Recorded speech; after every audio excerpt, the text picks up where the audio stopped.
जय श्री कृष्णा दोस्तों। किशोरी क्रिएशन से मैं सपना शर्मा आप सभी का हार्दिक स्वागत करती हूँ आपके अपने चैनल पर। दोस्तों, आखिर किसके श्राप के कारण माता लक्ष्मी माता लक्ष्मी को बनना पड़ा एक गरीब के घर की दासी। तो दोस्तों, आज के वीडियो में देवी लक्ष्मी को मिले एक श्राप के बारे में बात करेंगे। आखिर कैसे तीनों लोगों की संपूर्ण स्वामिनी माता लक्ष्मी को एक गरीब के घर में किस प्रकार एक नौकरानी बनकर रहना पड़ा।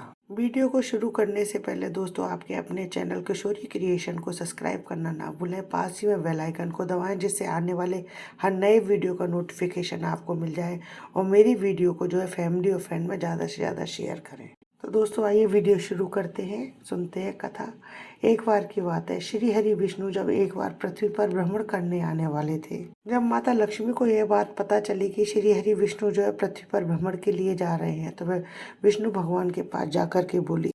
तो वह श्री हरि विष्णु से बोली, स्वामी मैं भी आपके साथ पृथ्वी भ्रमण के लिए चलूंगी। श्री हरि विष्णु ने कहा कि मैं आपके साथ अवश्य चलूंगा अगर आप मेरे साथ पृथ्वी लोक पर भ्रमण करना चाहती हैं, लेकिन उससे पहले मेरी एक शर्त है जिसे आपको अवश्य मानना पड़ेगा।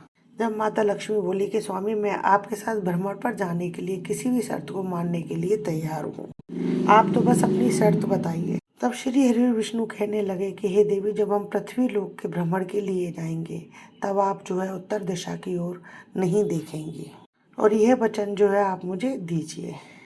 तब माता लक्ष्मी बोली, बस इतनी सी बात है, और वचन दे करके वह श्री हरि विष्णु जी के साथ में पृथ्वी के भ्रमण के लिए वह आ जाती हैं। जिस समय पर श्री हरि विष्णु माता लक्ष्मी जी के संग पृथ्वी पर आते हैं, उस समय सुबह का समय था।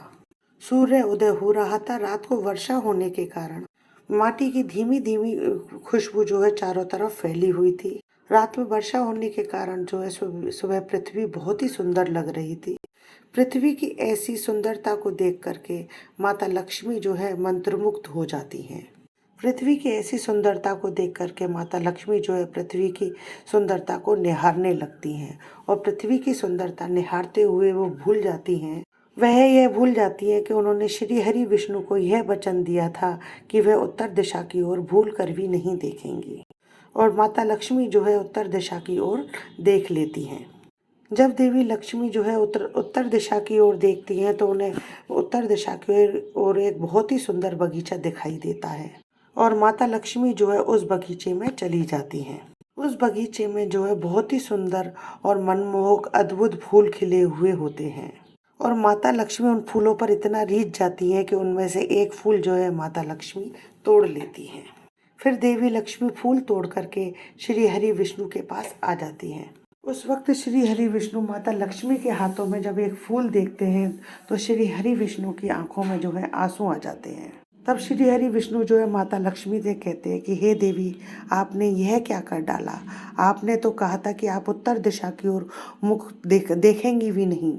इतना ही नहीं, और आप उत्तर दिशा की तरफ के बगीचे की तरफ जा करके एक फूल भी तोड़ कर ले आई वहां से।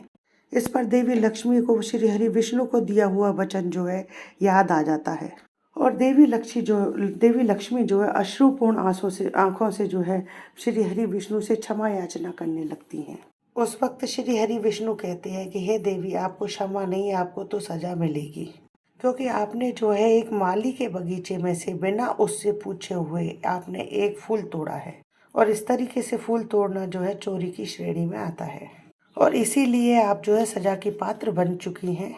इसके बाद देवी लक्ष्मी मौन रहती है और श्री हरि विष्णु कहते हैं कि हे देवी, आज से 3 साल तक आपको उस माली के घर में नौकरानी बन के रहना होगा और जब 3 साल पूरे हो जाएंगे तब मैं आपके लिए वैकुंठ से रथ भेजूंगा। तब आप उस रथ पर बैठकर आप वैकुंठ आ पाएंगे। देवी लक्ष्मी श्री हरि विष्णु की बात मान जाती हैं। इसके बाद वे एक लड़की का रूप धारण करके उस बगीचे के माली के घर पहुंचती हैं और वह उस बगीचे के मालिक माधव के घर पहुंच जाती हैं।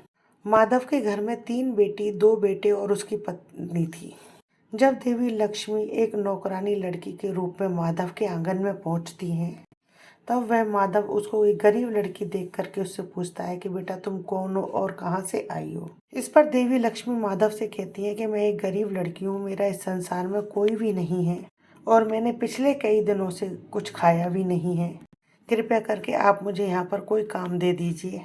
एक छोटी बच्ची के मुख से ऐसी बातें सुन करके माधव माली के मन में जो है दया आ जाती है, लेकिन उसकी आर्थिक स्थिति जो है इतनी अच्छी नहीं थी कि वो किसी को काम पर रख सके। तब माधव जो है देवी लक्ष्मी बनी उस लड़की से कहता है कि मेरे घर की हालत इतनी अच्छी नहीं है कि मैं किसी को काम पर रख पाऊँ, लेकिन अगर तुम मेरी पुत्री के रूप में मेरे घर में रहना स्वीकार करती हो तो फिर ठीक है। मेरी पहले से ही 3 पुत्रियाँ, एक तुम और हो जाओगी तो मेरी 4 पुत्रियाँ हो जाएंगी। फिर हम जो भी रूखा सूखा खाते हैं, अगर अब तुम उसको खा करके गुजारा कर सकती हो तो फिर तुम जो है इस घर के अंदर आ जाओ। इसके बाद देवी लक्ष्मी जो एक छोटी कन्या बनी हुई है, वह माधव के घर के अंदर जाती है और देवी बनी वह कन्या बाकी के सभी परिवार वालों से मिलती है और सभी परिवार वाले उसको देख करके बहुत खुश होते हैं और फिर वो भी जो है उन्हीं के साथ रहने लगती हैं। देवी लक्ष्मी ने जब से माधव के घर में कदम रखा तो माधव के घर की काया ही पलटने लगी। उसकी आमदनी जो है बढ़ने लग गई और माधव की आर्थिक स्थिति जो है पहले से भी और भी अच्छी हो जाती है। और इस प्रकार जो है पूरे 3 साल बीत जाते हैं। अब देवी लक्ष्मी के जो है बैकुंठ धाम जाने का समय आ जाता है। उस दिन देवी लक्ष्मी जो है अपने असली स्वरूप में माधव के आंगन में खड़ी रहती हैं। जब माधव माली अपने खेत का काम करके आता है तो वह देखता है कि गहनों से लदी हुई एक कन्या उसके आंगन में खड़ी हुई है। जब माधव जो है उस कन्या के पास आता है तो उसके मुखमंडल को देखकर समझ जाता है कि ये तो मेरी बेटी ज्योति मुँह बोली बेटी है।